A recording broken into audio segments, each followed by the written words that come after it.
Guitar players want to play scales faster. I want to play scales faster. You probably want to play scales faster. Maybe there's a few guitar players out there that play scales fast enough. But ultimately, we all want to or have or are building this skill. If and when you run into trouble with this, you run into a speed bump, you're frustrated, you can't build the speed, 9 times out of 10, this is a synchronization issue. Hey, welcome back to the channel. My name's Chris. Today you're going to learn a synchronization pattern that will enable you to sort of build speed playing scales. There are a million patterns. This is going to be one. The idea of synchronizing your left and your right hand is the most important thing here versus this pattern itself. And in fact, there are full studies on synchronizing your left and right hand. If you haven't seen Troy Grady's Cracking the Code series, for example, that's got to be the most exhaustive study of the right hand technique I've ever seen. So check that out. Again, this isn't about solving the problem completely. It's about giving you a pattern and a cool lick to do in E minor, but also, hopefully, it's about teaching you how to understand how to synchronize something, when to synchronize something, and how much benefit you get out of synchronizing. The pattern I played at the top of the video is basically a lick I stole from a Michael Schenker run on a Scorpions tune called Coast to Coast. It's basically verbatim. But when I learned this a long time ago, I ran into an issue where no matter how much I slowed it down and no matter how much I tried it, I ran into a speed bump, a speed block. And until I unlocked the synchronization between my right and left hands, I was unable to get this lick up to speed. And in fact, as I played it and experimented with it and tried to go and go and go, I, unbeknownst to myself, was repeating errors in different parts of the pattern, which made it like impossible to repair. So, what I'm going to do now is show it to you and watch my right hand and listen to the notes that are going by and see if you can detect this sort of illusion that you're hearing more notes than the right hand looks like it is actually playing. Here it is at medium speed.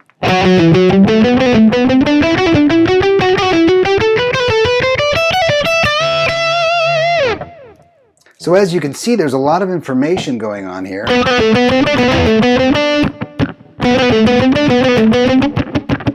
my right hand is not doing much more than this. But there's a lot of harmonic information going on. That is directly due to the synchronization pattern. It's very detailed and it's very replicatable. So that's why this works. So here's the pattern, and I'm going to basically explain it.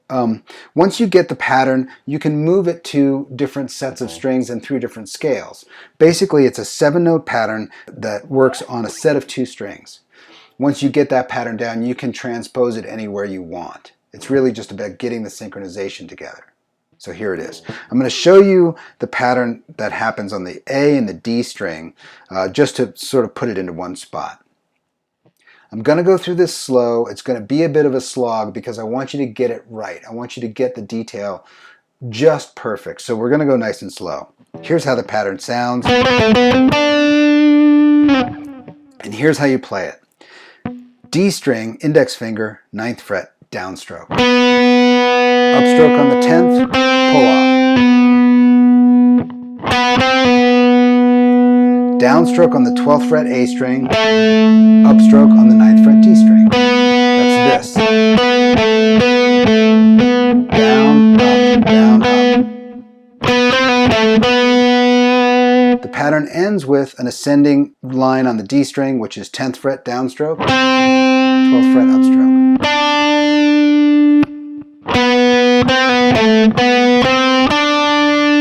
And you can see when the pattern's done, I'll accentuate this. My hand is free from the plane of the strings. The pick is out and ready to come back down and attack the next pattern. So basically what this allows you to do is superimpose any scale you want underneath. And let me show you the scale we're using here. It's an E minor scale.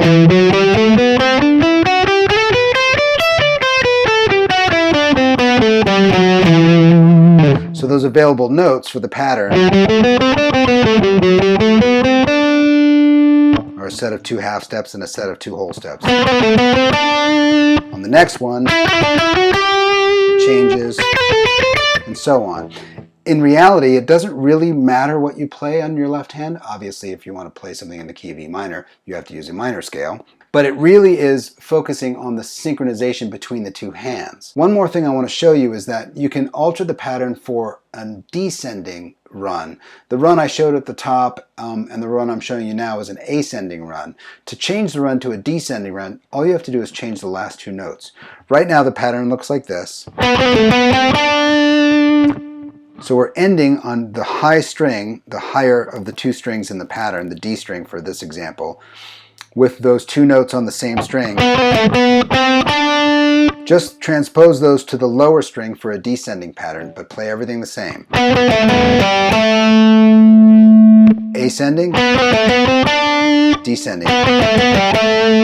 So now as a descending pattern, you can use it here.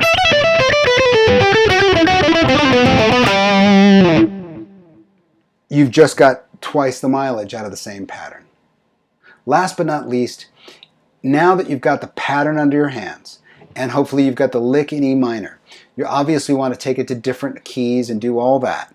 But now you can also do any sort of scale, you can sort of superimpose any harmonic information you want underneath the synchronization pattern. So for example, we're in the key of E minor here. I can easily play this the same pattern for the key of, say, A major.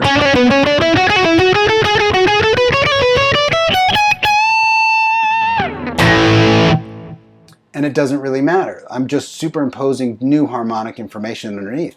You can actually do this for chromatic stuff. So here's a descending riff using, and this is just, you know, chromatic pattern based. Index finger and middle finger separated by a half step.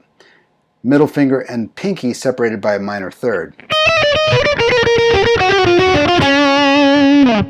You can put anything you want underneath this and get tons of mileage out of it. So there's the pattern. It really is a great example of how to synchronize your left and right hands into a pattern that you can replicate and basically take anywhere you want. For me, it's always about getting an idea across and then hoping that you take the idea and you expand on it. That example towards the end there where you just can sort of superimpose any harmonic information you want underneath it, that's where it starts to become really gold. Where you can take this one thing, you know, sort of put your hands on autopilot and then put new harmonic information underneath it to make it fresh and express something new. That's where you get the most benefit out of it. Anyway, if you need more time with this, all of the tabs are on my Patreon page. I've tabbed this whole thing out, including the ascending and descending pattern, as well as the whole lick. So if you need some more time, definitely go over there and check that out. I hope this help is helpful, and we'll see you next time.